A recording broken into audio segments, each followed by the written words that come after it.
అవయవాలు దెబ్బతిని ప్రాణాపాయ స్థితిలో ఉన్న రోగులకు కంటిన్యూస్ రీనల్ రీప్లేస్మెంట్ ట్రీట్మెంట్ అపర సంజీవినిలా పనిచేస్తుందన్నారు వైద్యులు.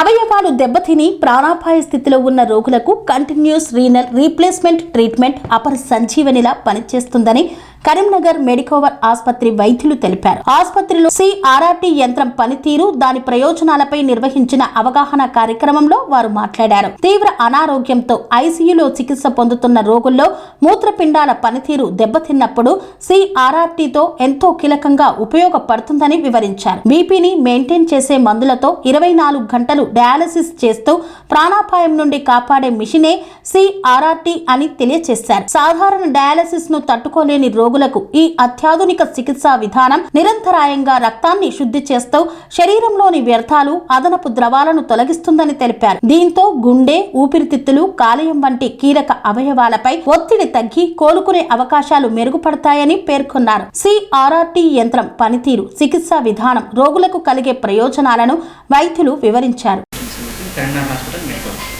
సో ఈరోజు మనం ఇక్కడ గ్యాదర్ అయిన విశేషం ఏంటంటే, సో చాలామందికి CRRT మిషన్ అంటే దాని ఎందుకు మనకు కావాలి, ఒక పేషెంట్కి ఎందుకు ఉపయోగపడుతుంది అనే విషయం తెలుసుకోవడానికి అని చెప్పి మనం ఇక్కడ గ్యాదర్ అయ్యాం. సో ఆల్రెడీ నెఫ్రాలజిస్ట్ సార్ చెప్పినట్టుగా సో ఏమేమి ఇండికేషన్స్, ఫర్ ఎగ్జాంపుల్ ఒక పేషెంట్కి ఏదో ఒక ఇన్ఫెక్షన్ వచ్చింది, లంగ్లో ఇన్ఫెక్షన్ వచ్చి ఉండొచ్చు, అబ్డామిన్లో ఇన్ఫెక్షన్ వచ్చి ఉండొచ్చు, ఎక్కడైనా కూడా బాడీలో ఎక్కడైనా ఇన్ఫెక్షన్ వచ్చినప్పుడు ఫస్ట్ అదొక ఆర్గాన్ ఎఫెక్ట్ అవుతుంది. తర్వాత ఏంటంటే మెల్లిమెల్లిగా మిగతా ఆర్గాన్స్ డ్యామేజ్ అవుతుంది. ఫైనల్లీ కిడ్నీ కూడా డ్యామేజ్ అవుతుంది. సో కిడ్నీ కూడా డ్యామేజ్ అయింది అని అంటే ఎందుకంటే బీపీ బాగా తగ్గడం వల్ల. సో అట్లాంటి సిచ్యువేషన్ ఏంటంటే పేషెంట్కి అన్ని ఆర్గాన్స్ డ్యామేజ్ అయ్యి బాడీలో విష పదార్థాలన్నీ రొటీన్గా పేరుకుపోతున్నాయి, అవి బయటికి రావాలి. సో అవి బయటికి రావాలి అని అంటే మామూలుగా రొటీన్ డయాలసిస్తో ఏంటంటే బీపీ కొద్దిగా నార్మల్గా ఉన్నప్పుడు మాత్రమే రొటీన్గా చేసే డయాలసిస్ చేయగలుగుతాము. కాకపోతే అట్లా చేసినప్పుడు ఏంటంటే ఇప్పుడు ఆల్రెడీ బీపీ తక్కువ ఉన్న పేషెంట్కి ఈ డయాలసిస్ నార్మల్ రొటీన్ డయాలసిస్ చేయడం వల్ల బీపీ ఇంకా తగ్గిపోయే ప్రమాదం ఉంటుంది, డ్యామేజ్ ఎక్కువగా అయ్యే అవకాశం ఉంటుంది.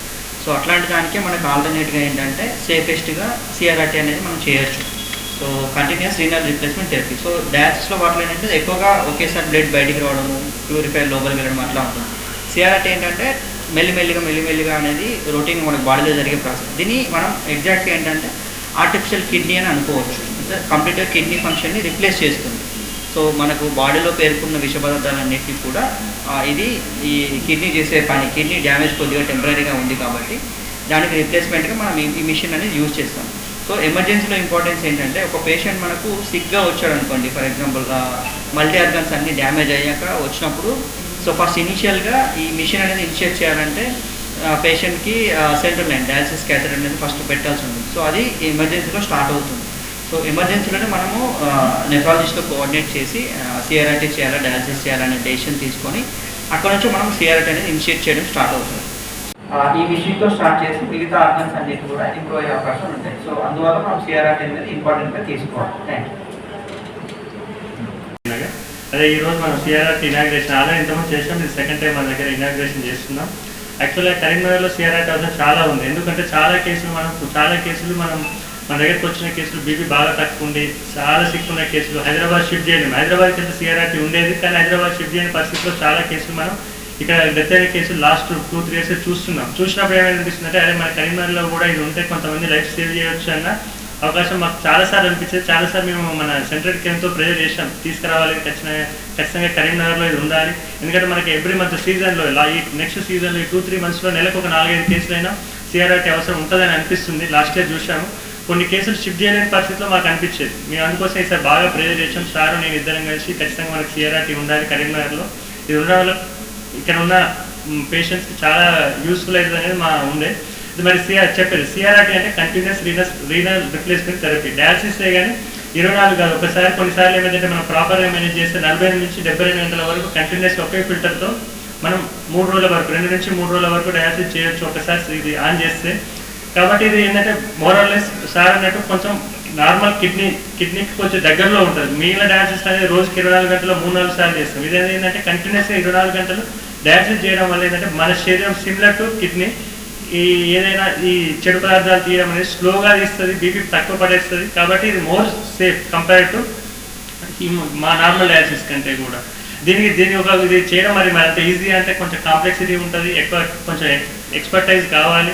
ఇది రౌండ్ క్లాక్ ఎందుకంటే 24 నుంచి 2-3 రోజులు డయాలసిస్ జరగాలంటే ఇది ఖచ్చితమైన మంచి ఐసీయూ టీం ఉండాలి. ఎందుకంటే ఐసీయూ అక్కడ ఉన్న టెక్నీషియన్స్ స్కిల్ ఉండాలి, ఐసీయూ డాక్టర్స్ సార్తో పాటు సార్తో కంటిన్యూటీగా ఉండేది టీం వర్క్ అన్నట్టు చేయడం. కాబట్టి కొంచెం ఇది ఛాలెంజింగ్ చేయడం, ఖచ్చితంగా దీని యొక్క కాంప్లికేషన్స్ అవన్నీ కూడా ఉంటాయి ఖచ్చితంగా. కాబట్టి మేము ఏమేం చేస్తున్నాం అట్లీస్ట్ ఇది టీం వర్క్ లాగా అందరం nephrology technicians and nursing ICU doctors అందరూ కలిసి చేస్తేనే ఇట్లాంటి కేసుకి ఇది గుడ్ అవుట్కమ్స్ ఉంటుంది. మరి మా దగ్గర సిఆర్ఆర్టీ మెషిన్ ఇంట్రడ్యూస్ చేయడానికి మాకు ప్లాట్ఫామ్ ఇచ్చినందుకు we're very happy to launch ఆ CRRT machine and we hope that ఇంకా చాలా మంది పేషెంట్స్ దీనివల్ల బెనిఫిట్ పొందుతారని చెప్పేసి మేము అనుకుంటున్నాము. సిఆర్ఆర్టీ అనేది అంతమందికి తెలియకపోవచ్చు మన కరీంనగర్లో. సో మేము కూడా మెషిన్ గురించి ఇంకా మీకేమైనా సందేహాలు ఉంటే న్యూయర్ వెర్షన్ని అంటే బెస్ట్ వెర్షన్ని ఈరోజు లాంచ్ చేస్తున్నాము. ఇంతకుముందు ఇదివరకు కూడా 2.5 years బ్యాక్ మన హాస్పిటల్లో సిఆర్ఆర్టీ మెషిన్ స్టార్ట్ చేసాము. 4 పేషెంట్స్ చేసాము. 4 3 కోలుకున్నారు. వాళ్ళు ఇప్పుడు నార్మల్ హెల్తీ లైఫ్ లీడ్ చేస్తున్నారు. సో మళ్ళీ అది కొంచెం టెక్నికల్ ఇష్యూ వల్ల అది మళ్ళీ హైదరాబాద్ పంపించి కొత్త మెషిన్ని తెప్పించడం జరిగింది. అసలు సిఆర్ఆర్టీ ఏంటి, దాన్ని ఎందుకు యూజ్ చేస్తామంటే ఇప్పుడు మన కరీంనగర్ సరౌండింగ్స్లో చాలామందికి ఏ విధమైన అంటే ఇన్ఫెక్షన్స్ కానీ లేకపోతే ట్రామా అంటే యాక్సిడెంట్స్ కానీ ఏ రకమైన ఇబ్బందులు ఉన్నా లాస్ట్కి పేషెంట్కి బీపీ అనేది తగ్గిపోయి యూరిన్ బంద్ అవుతుంది. సో ఆ కండిషన్లో పేషెంట్కి యూరిన్ తగ్గిపోతుంది అండ్ విష పదార్థాలు అంటే టాక్సిన్స్ బాడీలో పెరిగిపోతూ ఉంటాయి. సో అలాంటి టైంలో ఏ విధమైన చికిత్స అనేది అవైలబుల్ ఉంటుంది. సో అలాంటి వాళ్ళకి సిఆర్ఆర్టీ అనేది బెస్ట్ ఆప్షన్. అంటే బీపీ తక్కువ ఉన్నా కూడా పేషెంట్ కండిషన్ అంటే చాలా క్రిటికల్గా ఉన్నా కూడా పేషెంట్ నుంచి వేస్ట్ మెటీరియల్ తీసేయవచ్చు అండ్ ఈవెన్ బీపీ తక్కువ ఉన్నా కూడా మన ఈ మెషిన్ యూజ్ చేయవచ్చు. సో దీన్ని ఓన్లీ కిడ్నీలు ఫెయిల్ అయినప్పుడు మాత్రమే వాడడానికి ఏం లేదండి. దీనికి ఎట్లా అంటే సెరిబ్రల్ ఎడిమా అని ఉంటుంది. అంటే చాలా మందులు ఇచ్చినా కూడా బ్రెయిన్కి వాపు వచ్చినప్పుడు ఆ బ్రెయిన్ నుంచి వాటర్ తీసేయడానికైనా లేదా హార్ట్ ఫెయిల్యూర్ అంటే హార్ట్ బాగా వీక్ అయిపోయి బీపీ తక్కువ ఉన్న పేషెంట్స్ కూడా ఇది పెట్టచ్చు. ఇంకోటి ఏంటంటే టాక్సిన్స్ పాయిజన్స్లో కూడా వాడచ్చు. మెయిన్గా ఏంటంటే కండిషన్ ఏదైనా అంటే అది మెడికల్ కానీ సర్జికల్ కానీ అంటే ఆపరేషన్స్ అయ్యి ఇన్ఫెక్షన్స్ వచ్చిన వాళ్ళకి కానీ చాలా మల్టిపుల్ ట్రామా పేషెంట్స్లో బీపీ తక్కువ ఉంటుంది, వాళ్ళకి ఆర్గన్ ఫెయిల్యూర్స్ అనేవి అవుతాయి. సో ఆర్గన్ ఫెయిల్యూర్ అయినప్పుడు పేషెంట్ని అలా చూసుకుని ఉండాల్సిన అంటే పరిస్థితే ఉంటుంది. వాళ్ళని ఏం చేయడానికి ఉండదు. సో వాళ్ళకి ఏదైనా చేద్దామన్నా కూడా బీపీ అనేది సపోర్ట్ చేయదు. ఎందుకంటే నార్మల్ డయాలసిస్ మెషిన్ పెట్టి పేషెంట్కి వేస్ట్ మెటీరియల్ తీయాలంటే బీపీ అనేది సపోర్ట్ చేయాలి. సో కానీ చాలా క్రిటికల్ పేషెంట్స్కి బీపీ అనేది తక్కువ ఉండడం వల్ల వాళ్ళకి నార్మల్ డయాలసిస్ మెషిన్ కానీ స్లెడ్ అనే ఇంకొక చిన్న మెషిన్ ఉంటుంది, అంటే ఒక వెరైటీ ఉంటుంది. అది కూడా ఇవి రెండు కూడా మనం ఆ పేషెంట్కి యూజ్ చేయడానికి ఉండదు. సో ఇంకోటి బ్లంట్ ఇంజరీ అబ్డామెన్ ఉంటుంది పేషెంట్కి. సో వాళ్ళకి ఒకవేళ వీలైతే సిఏపీ అంటే పొట్టలో వేసే డయాలసిస్ కూడా చేయొచ్చు. కానీ అంటే బ్లంట్ ఇంజరీ అబ్డామెన్ అంటే కడుపుకి దెబ్బ తాకి అంటే దాంట్లో అవయవాలు ఖరాబ్ అయిన వాళ్ళకి అది చేయడానికి ఉండదు. సో ఏ కండిషన్ అయినా కూడా పేషెంట్కి ఈవెన్ 80-90 బీపీ ఉన్నా కూడా మామూలుగా ఒక మనిషికి 120/80 బీపీ ఉంటుంది.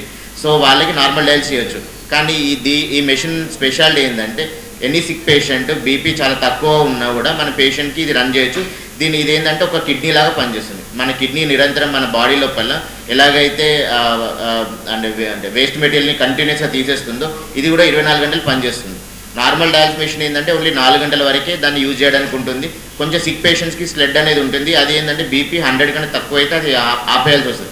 బట్ దీని స్పెషాలిటీ ఏంటంటే బీపీ తక్కువ కూడా పెట్టచ్చు, 24 గంటలు కంటిన్యూస్గా పెట్టి ఒక కిడ్నీ లాగా పనిచేస్తుంది ఇది. సో దీనివల్ల ఏంటంటే పేషెంట్ బీపీ ఫర్దర్ డ్రాప్ అవ్వదు, ఫర్దర్ సిక్ అవ్వరు. అండ్ మామూలుగా రెస్పాన్స్ ఎప్పుడు రావచ్చు అంటే 24 hours to 36 hours దీని నుంచి రెస్పాన్స్ అనేది ఎక్స్పెక్ట్ చేయొచ్చు.